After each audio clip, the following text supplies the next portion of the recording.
All right, so this list over here is getting its content right now from a reducer, but instead we want to go out and fetch this from a server. So let's implement a server that can come back with this data. Yes. So let's do that. Now here I have a project. This is a Spring Boot project that we used a while back, and so what we're going to do is that we're going to implement here a controller and service that are going to allow us to export this data. So we're going to do that under this package. It has to be under this package. When you put it under this package, a lot of things happen for free, right? A lot of magic happens in the infrastructure. You can also do it outside of the of this package, but then there's additional code that you would need, additional configuration that you need to do. So inside of the default package, where the demo application start, where the main function is, right? In that package, here's where we're going to do all our work, right? So here we're going to create a controller. So controllers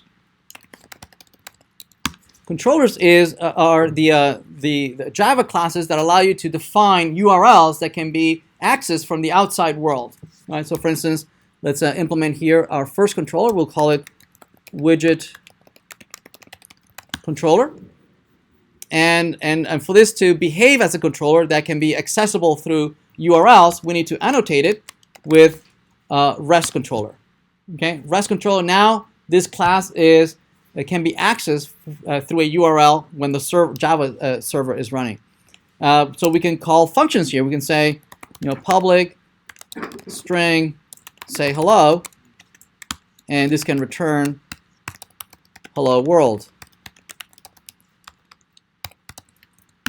Okay, I like to be able to, use a URL to invoke this function and return something. Yes.